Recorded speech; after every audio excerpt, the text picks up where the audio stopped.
He's been there for you in your time of crisis. Acknowledge it. And then acknowledging the truth, she said, diffuses, deactivates and reduces the effects of envy, jealousy. It builds relationships that are honest and transparent, which makes sense also. Acknowledging the truth always makes a difference in a person's life and the life of the community. And here in our text, it was important for the people of Israel to take ownership of what had transpired.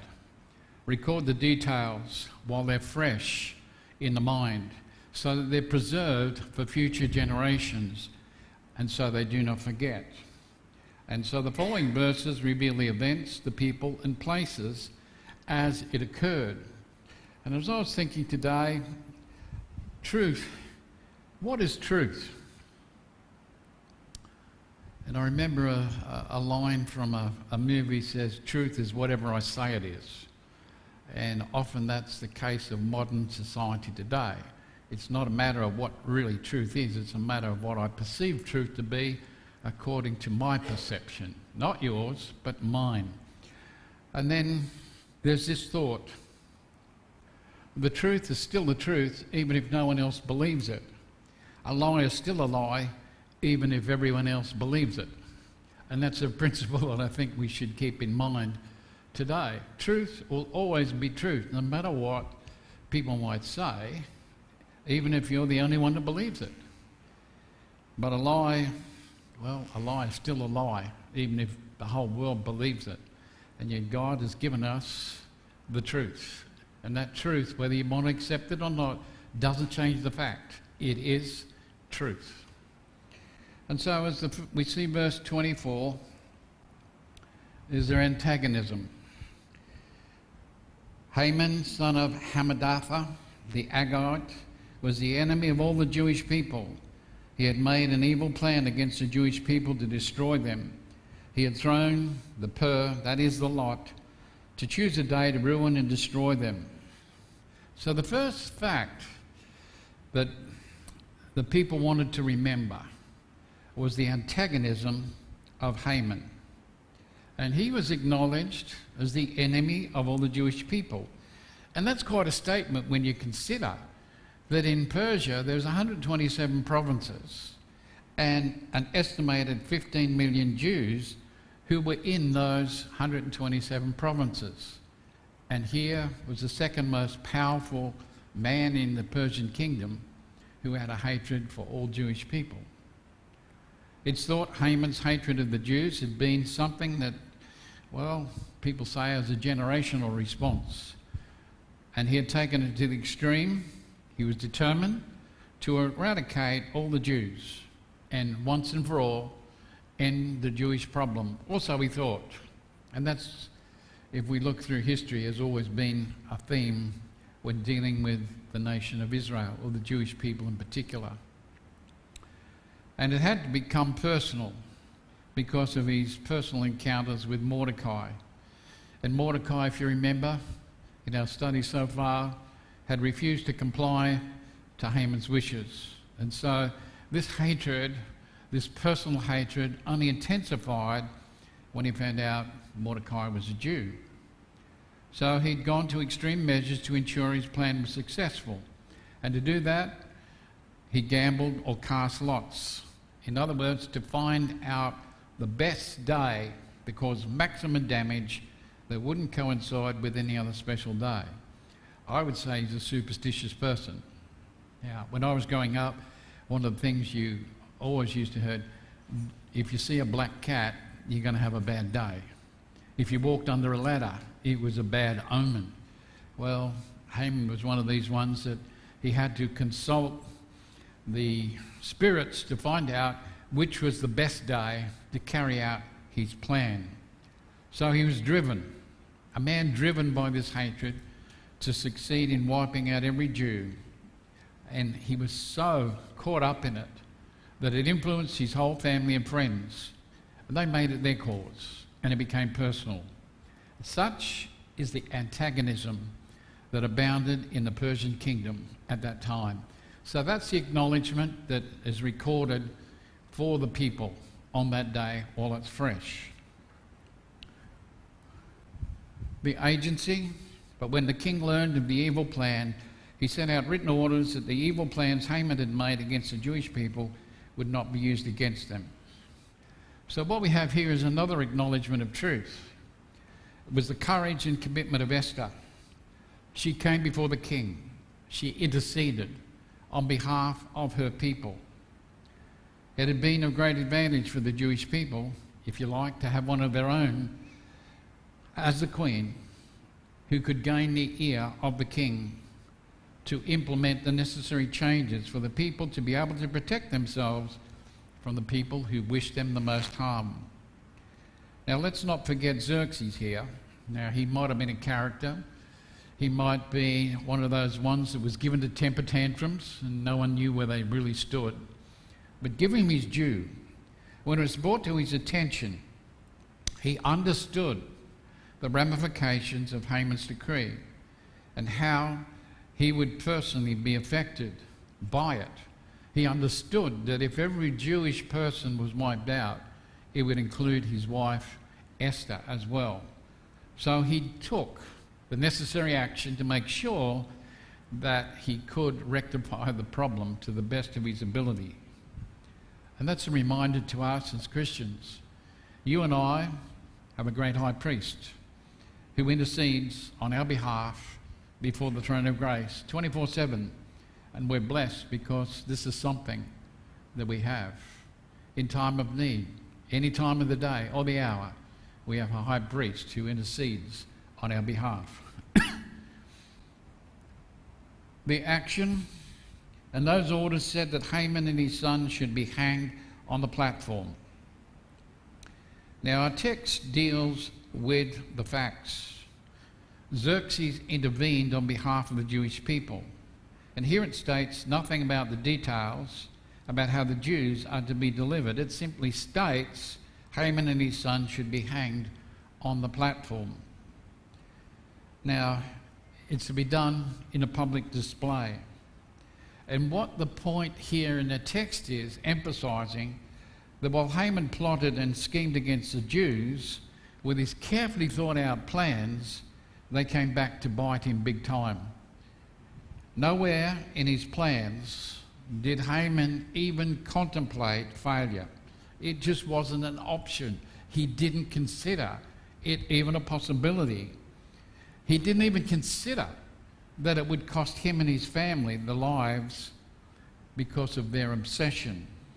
As they say, the best laid plans of mice and men are no match for the sovereignty of God.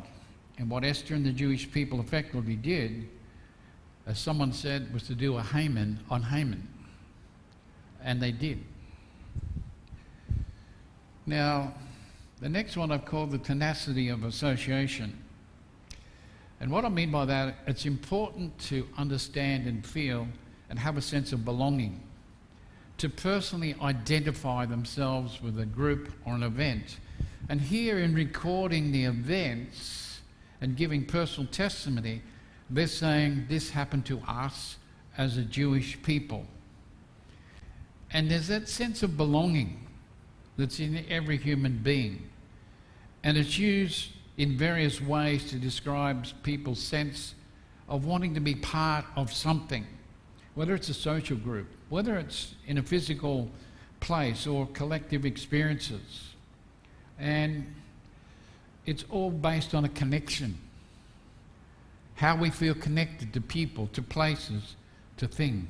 How we feel accepted and respected and included and supported by others. That's all that sense of identifying and belonging.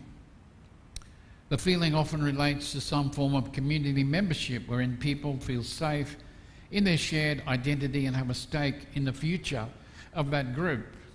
And in celebrating Purim, there was a tenacity, there was a determination by the Jewish people to remember this event, to understand and identify. They were participants, they lived it when it took place, and they were able to identify with everything that had happened to them. The association. So these days were called Purim, which comes from the word pure the lot. There's no mistaking what event these days we're referring to, and that's Purim, which is ironic, because when you look at Purim, the first word, P-U-R, is taken from the word pure, a reference to the lot which cast to pick the right date to kill all the Jews in Persia. Haman was so confident, sure his plan would succeed and destroy all the Jews, except he hadn't encountered on God's intervention and turning the tables upon him. So instead of extermination, what this celebration of the Purim was to celebrate the very reason of victory, to remember it in the annals of time as Purim and everything that's associated with it. That's why Purim is still celebrated in Israel today. Now, I must say, it's nothing like it originally was, and its intention. It has changed from what its original intention was. We see the ascent because of everything written in this letter and what they had seen and what had happened to them. The Jewish people set up this custom. They and their descendants and all those who joined them are always to celebrate these 2 days every year. They should do it in the right way at the time Mordecai had ordered them in the letter.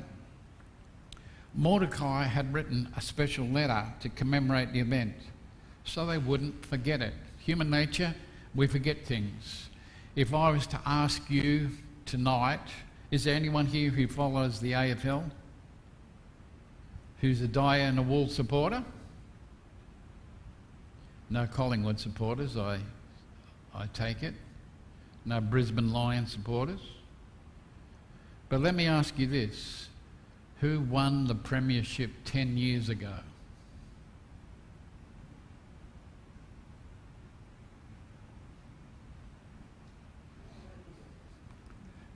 What happened to our memory? It was such a momentous occasion. 100,000 people yelling and screaming and everything else. And today we can't remember it much at all. Our human nature, we forget things. And Mordecai said, I want these written so you don't forget it. Now, the words of this letter refers to what Mordecai had written, what they had seen, referring to all the things that had happened during that time, how people were delivered on those events. That's why Purim is celebrated by the Jews to this day. Now, Purim is more than just a voluntary annual celebration of remembrance. It's a self-imposed time of remembrance. Mordecai gave the instructions.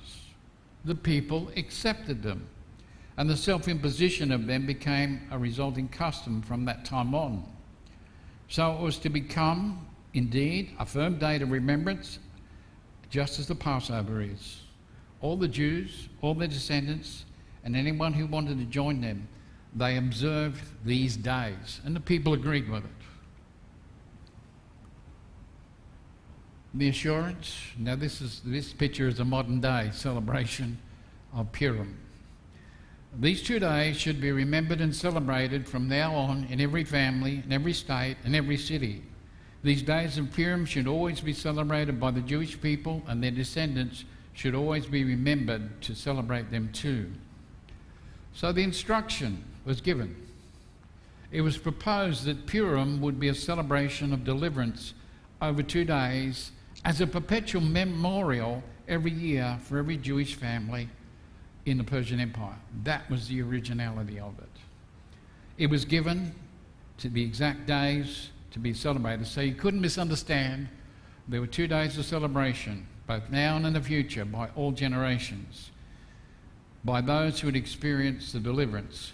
And the expectation was they would teach their children and children's children the significance of the Purim and what it was like to participate in it every year, to remember why they had been delivered. Now, the question is often asked, is Purim given as a commandment by God, or is it simply from a human origin? What do you think? Did God command them that they should? Or was it something they decided to do themselves?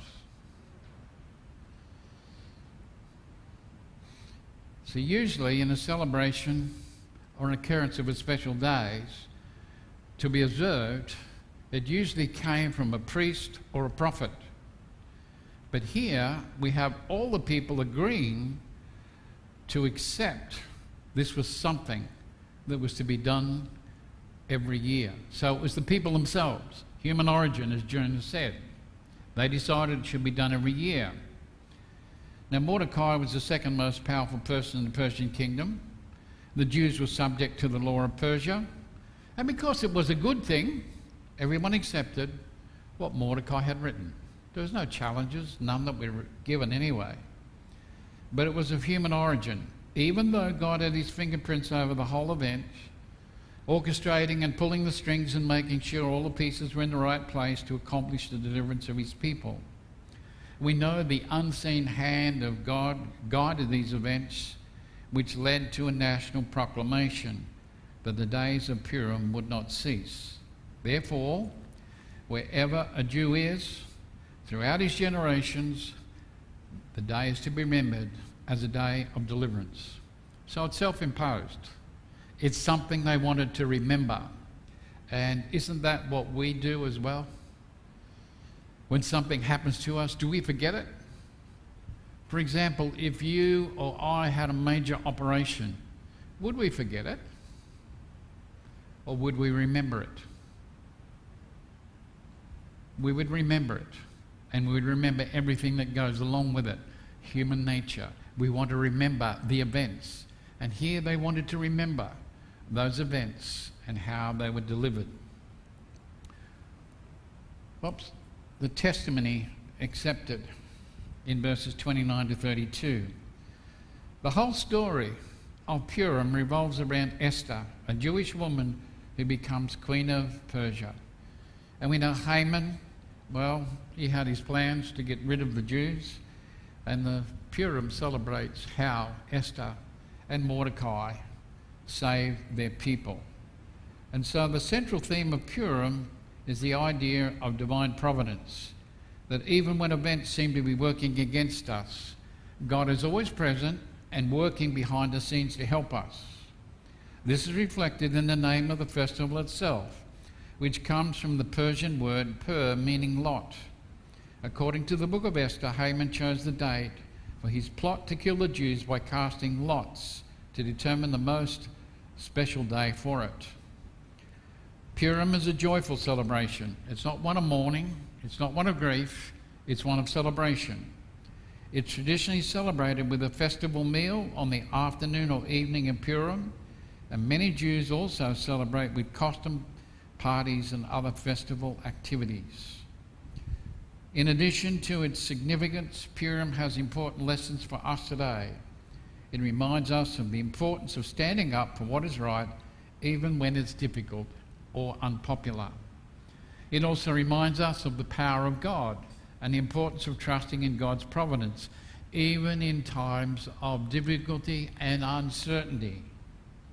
But when we look at Purim, and when a Jewish person looks at Purim, it is a joyful and meaningful holiday that celebrates the survival and triumph of the Jewish people. It's a time to come together with friends and family, enjoy a good food, drink, to reflect on the lessons of the past as we look forward to a brighter future. Now that was taken from a Jewish website on Purim. So this is straight from the horse's mouth, if you like, as to why they celebrate it and the significance of Purim in Israel today. The authority. So Queen Esther, daughter of Abihail, along with Mordecai the Jew, wrote this second letter about Purim. Using the power they had, they wrote to prove the first letter was true.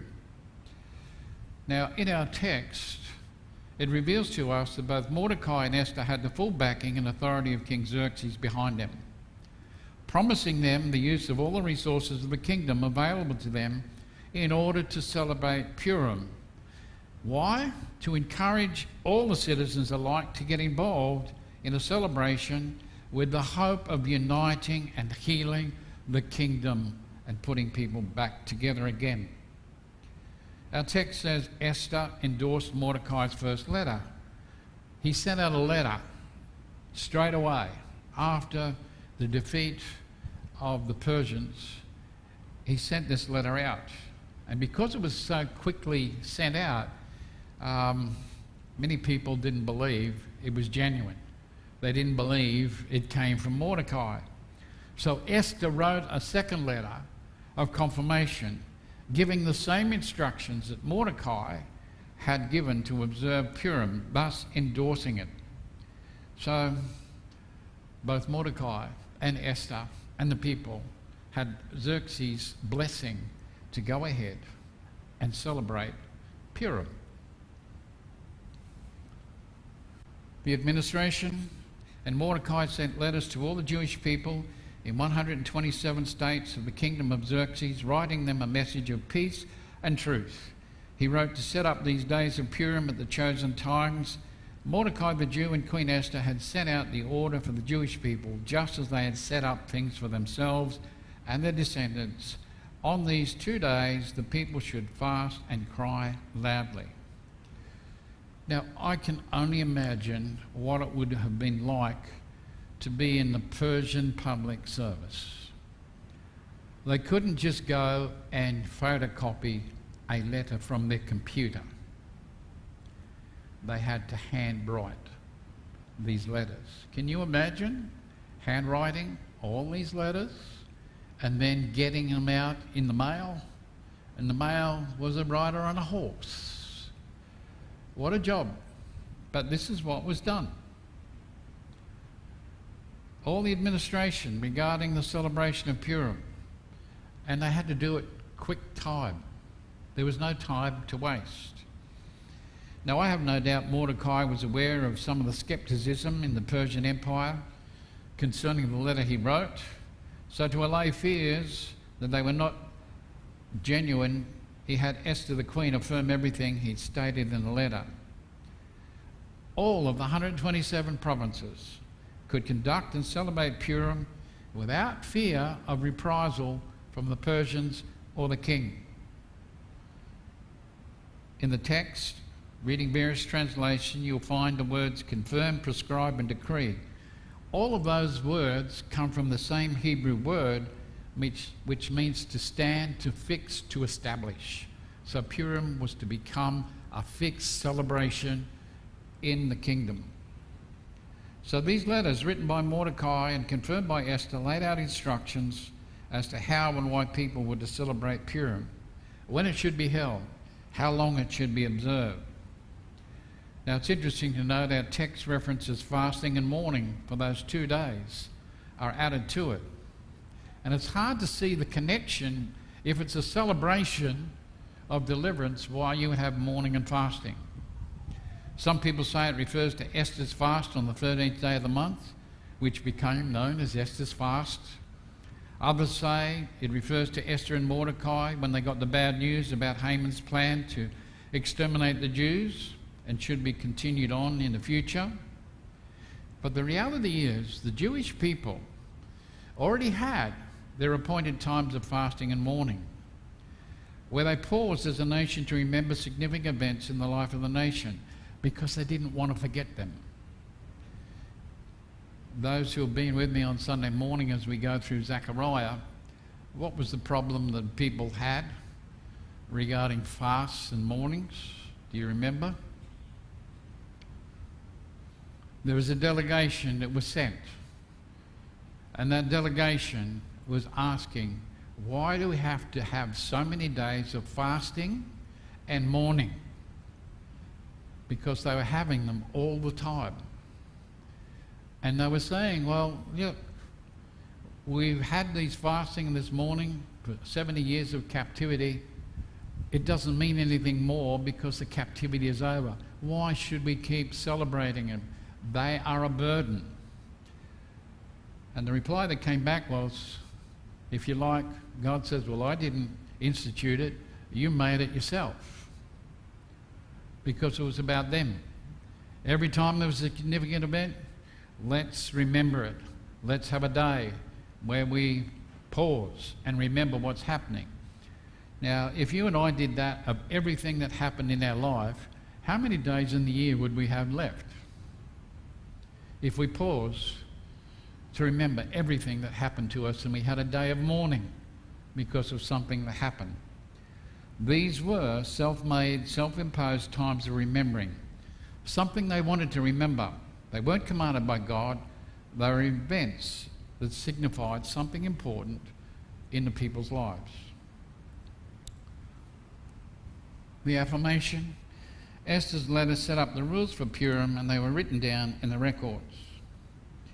Our text makes it clear that Esther was responsible for confirming and clarifying all matters regarding Purim. And if anyone doubted it, they could look it up for themselves in the King of Persia's Daily Chronicles, which recorded every event that took place in the Persian kingdom. So if you came along and you said, I don't believe the Jewish people have any right or authority to celebrate the festival of Purim, you would then be directed to the king's record of events that guaranteed the Jewish people could celebrate Purim both now and in future generations. And if we take it on a personal level, you and I should be thankful for the book we've been given.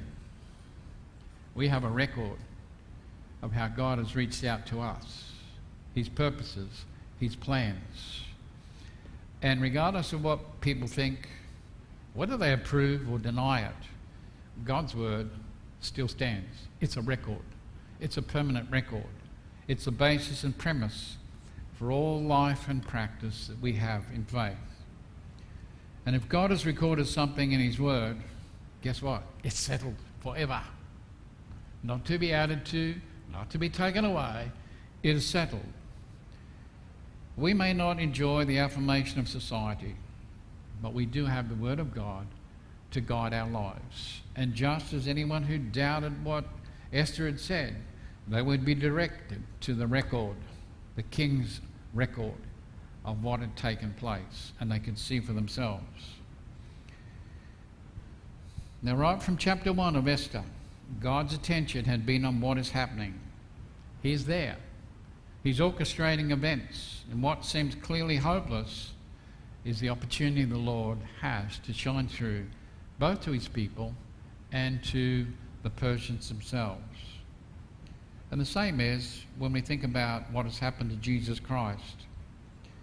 You know, many people follow the Lord Jesus Christ, and you can imagine his disciples, when they saw him crucified on that cross, you can only imagine the uncertainty, the doubt, and the darkness that filled their hearts. It would have been unimaginable to them. Yet despite the greatest moment of darkness that they probably ever encountered in their lives, it changed, because through that came a bright light that they never imagined or thought would happen. And that's something that you and I need to focus on. We'll have these uncertain moments in our lives, and they might be dark and filled with darkness. It could be that we may lose children, such as the prodigal son. Marriages may be torn and destroyed. Our finances might be completely torn up and used up. But these things can never cover the light which lies ahead for those who trust the Lord Jesus, because the things that we have are not of this world. He's promised us something far better, and we have a hope. We have this guarantee. We have something better. Israel went from sackcloth and ashes to fasting and joy. And so you might be experiencing difficult times right now, a difficult road where you're ridiculed and mocked because you identify yourself as a person who follows Jesus Christ. But understand this, as I read my Bible, the Lord has already gone before us. He's opened the doors. He's prepared the table for the feast.